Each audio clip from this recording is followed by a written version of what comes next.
इस शहर का इतिहास है। पटना में कई ऐतिहासिक इमारतें हैं जो अपनी कला और कारीगरी के साथ धार्मिक और शैक्षणिक लिहाज से भी खासी महत्व रखती हैं।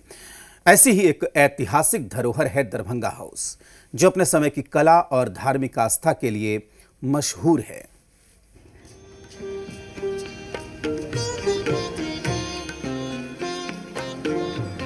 गंगा किनारे बसा ऐतिहासिक शहर पटना अपने साथ कई खूबियों को समेटे हुए है।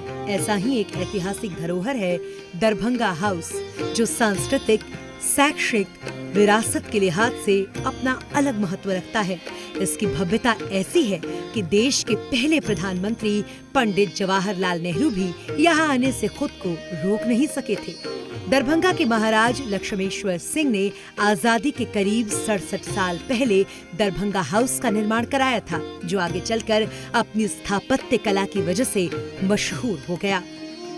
इसका निर्माण दरभंगा महाराज ने किया था 1879 में। लक्ष्मेश्वर सिंह, दरभंगा के महाराजा लक्ष्मेश्वर सिंह जब गद्दी पर आए तो उन्होंने गंगा के किनारे 12 बीघा जमीन खरीदी और उस में एक भवन का निर्माण किया, और इसके लिए उन्होंने रखा एक अंग्रेज आर्किटेक्ट और डिजाइनर को रखा।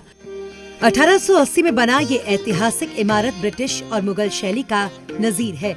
पूरी इमारत को सुर्खी और चूने को मिलाकर बनाया गया है। इतिहासकारों के मुताबिक दरभंगा हाउस को 3 हिस्सों में बांटा गया था। एक हिस्सा राजा ब्लॉक, दूसरा हिस्सा रानी ब्लॉक, तो वहीं एक हिस्से में राजा लक्ष्मेश्वर सिंह और दूसरे हिस्से में उनकी पत्नी रहा करती थी। इमारत का एक हिस्सा रिसेप्शन रूम था, जो अब नहीं दिखता है। तो 2013 से हम काम करते हैं सर। और क्या है पूरा इसमें? ये दरभंगा महाराज हम लोग को बसाए हैं, जो 4 पीढ़ियों से सदियों से हम लोग यहाँ काम कर रहे हैं। हमारे पिताजी भी थे, उन्हीं की जगह पर हमारी 13 में नियुक्ति हुई है माली पद पर। यहाँ आज भी हम योगदान दे रहे हैं अपने दरभंगा हाउस के लिए। दरभंगा हाउस के जितने भी महाराज थे वो माँ काली के उपासक थे, इसीलिए दरभंगा महाराज के दरभंगा हाउस के गर्भगृह में एक काली मंदिर की भी स्थापना की गई थी। दरभंगा हाउस का पिछला हिस्सा गंगा के किनारे खुलता है। गंगा के किनारे जमीन से करीब 20 फीट की ऊंचाई पर काली मंदिर को बनाया गया है। हर मंगलवार और शनिवार को यहाँ काली माँ की खास पूजा होती है। शक्ति की उपासना करने वाले पूरे बिहार से लोग यहाँ पहुँचते हैं। यहाँ पहुँचने वाले वैसे श्रद्धालु होते हैं जिनकी नई शादी हुई होती है। आगे हमारा भविष्य अच्छा हो और आगे का जो आने वाला जीवन है वो अच्छा चले हमारा, इसी के लिए हम लोग आए हैं यहाँ पूजा करने के लिए। वैवाहिक जीवन हमारा सही हो, अच्छे से हो। इतना अच्छा साफ सुथरा सब कुछ हो गया है, फिर अच्छे सिस्टमेटिक ढंग से पूजा भी होती है। रिवर फ्रंट ये बन रहा है तो काफ़ी खूबसूरत हो गया कि पूजा करके आप गंगा में भी जाके गंगा माँ का भी पूजा कर लीजिए अच्छे से। यही सब अच्छा है।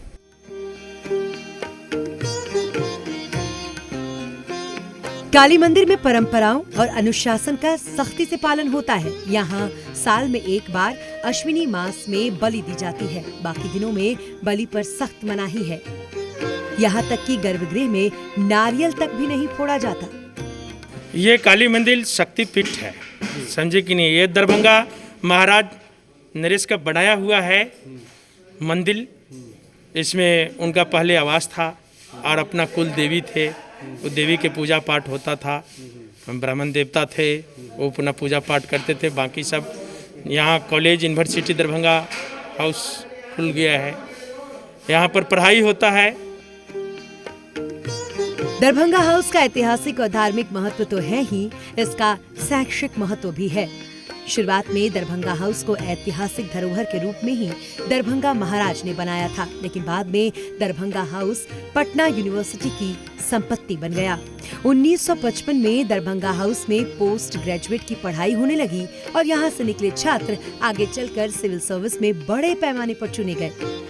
साल 1955 में दरभंगा हाउस को पटना यूनिवर्सिटी को सौंप दिया गया, जहाँ पर पोस्ट ग्रेजुएट की पढ़ाई शुरू हुई। तो एक प्रकार से ये जो पटना का एक ऐतिहासिक धरोहर है दरभंगा हाउस, जिसे देखने के लिए, जिसे समझने के लिए, जिसे पढ़ने के लिए लोग दूर दराज से आते हैं और हर वक्त यहाँ पे लोगों का एक प्रकार से, चाहे ठंड हो, गर्मी हो, बरसात हो, लोगों की यहाँ पे भीड़ लगी रहती है।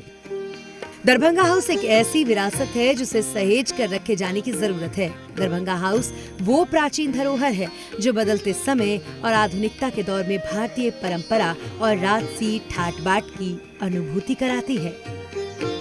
ये कई मायनों में ऐतिहासिक है, कई मायनों में इसके सांस्कृतिक और राजनीतिक महत्व हैं।